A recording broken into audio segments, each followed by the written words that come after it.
So you know in Smokey and the Bandit how they all have a handle, which is like their nickname on the CB? Yeah. What would your handle be? Maybe Lanybug. Lanybug. Lanybug. I like that. Ladybug, Lanybug. That's clever. Thanks.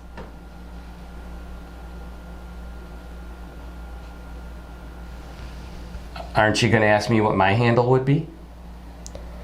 Okay, Dad. What would your handle be?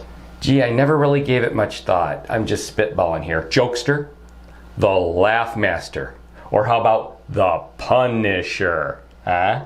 I don't think so. What about the Pharaoh, or the Mummy, or Sphinx? Why all the references to Egypt? Because you're obviously in denial.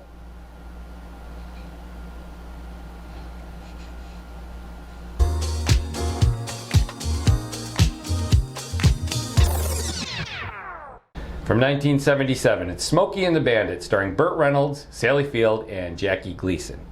Now let me give you a quick backstory on this.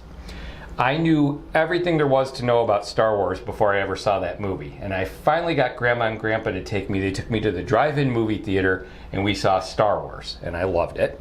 And then it advertised the next week was going to be a movie called Smokey and the Bandit, which I'd never heard of, didn't know a thing about, but my dad wanted to see it, your grandfather, so we went the next week.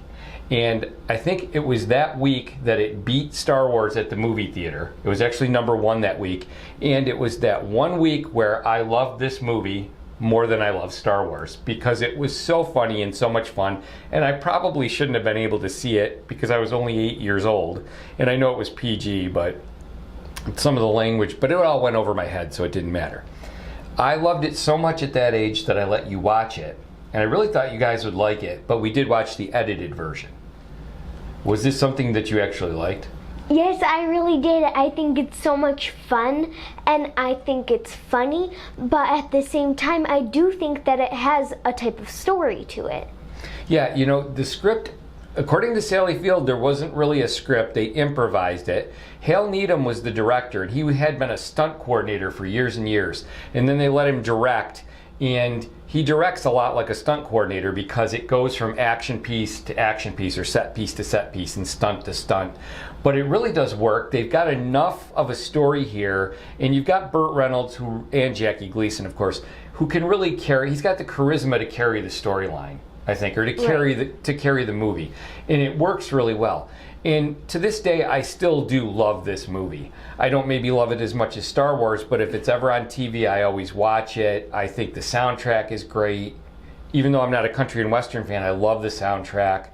I think the car chase stuff is fun, and it is a funny movie. Yes, it is. And I think that one of these types of movies once in a while, which I don't think they really make a lot of, I think it's really fun because you don't really have to worry so much about the story and having to keep on thinking about it. It's just fun and it's out there, but it still works, and that's the key thing. And I think that all of the characters in here are really good, and I do like the car chases because they're so fun. And I think the way that the Bandit gets rid of the police is really interesting sometimes. Of course, you know, we consider him the good guy in the movie, even though he's not the good guy because he's doing something wrong. But it was this era of fun-loving, innocent kind of criminal behavior, and it really works on that level. Again, Jackie Gleason is great as Smokey, or as Buford T. Justice, the county mountie that's chasing him. And Jerry Reed has a nice character part as the snowman, the guy who's actually driving the truck. And of course you like Fred, the dog that he has in the truck with him. I think Fred is really cute, and he's also funny, and he causes a lot of trouble, but it's fun trouble.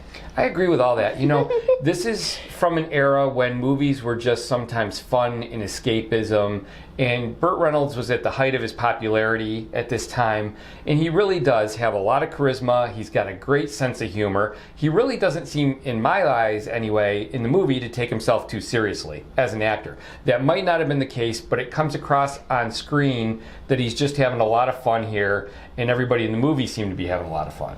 Yes, definitely. And I think that in this movie, there are a lot of little jokes worked into here, but I also think that even the little stuff, like when the police officer's kind of assistant, in a way, would keep on holding his hat. Yeah, that's his son. So that's Jackie. Right. The guy is playing Jackie Gleason's son, Junior, and that part actually wasn't originally in the film. Jackie Gleason said, "Give me somebody in the car that I can play off of." So they brought this guy in. I remember him from MASH because he played Margaret Houlihan's husband in MASH, and he does a great job. He doesn't have a ton of lines, but when he does have a line, he delivers it perfectly. And he's holding, Jackie Gleason's hat the whole time, which is hilarious. I remember Grandma laughing out loud when we would watch this in the car, and subsequently when we would watch it on TV. She would always laugh at the fact that he's holding the hat. And it was a movie that, the week before we'd gone to see Star Wars, and Grandma and Grandpa didn't like Star Wars. Of course I did. But when we went to see this, everybody loved it. Grandpa loved it, Grandma loved it, I loved it. It was a great time. We laughed a lot and had a lot of fun. And there's very few movies, I think, that can link up that way for a family. So even though some of the subject matter in it or some of the language in it is questionable, there's a few things that are culturally insensitive, and I'm not at all condoning those. And that hasn't aged well, obviously, because of that. But when you watch the edited version for TV, and you get the sense of the car chases and the good, honest, innocent fun that they're trying to have with the film, with the story of the film, it seems like a good time to me. Yep, me too.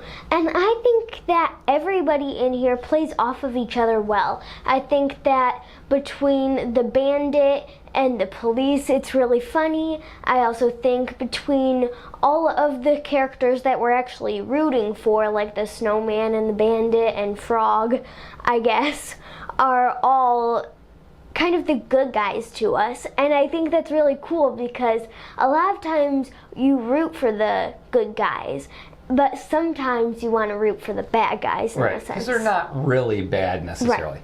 And of course this film sort of set off a genre where we had a lot of car chase films that came out after this. Hal Needham actually directed a few of them, but this was the one that everybody remembers, and this was the high water mark, I think. Burt Reynolds would go on and do Cannonball Run films. They had all-star casts, and there were a lot of fun things in them, but they just weren't very good films overall. The two Smokey and the Bandit sequels aren't nearly as good as this. The second one's okay, but not great. The third one is terrible, and Bandit isn't even in it. And we have movies nowadays like Fast and the Furious, or maybe Gone in 60 Seconds, which was a remake of an earlier film. They don't have that same flavor. They don't have that same... There's humor in there, but it's not the same innocent fun that this was at the time, where you could just go and have fun at it.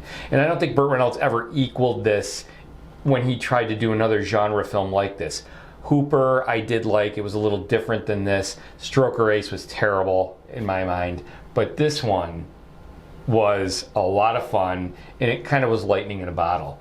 And it sort of spawned the Dukes of Hazzard on TV, which was popular for a while, but again, I don't even think that was as good as this, personally.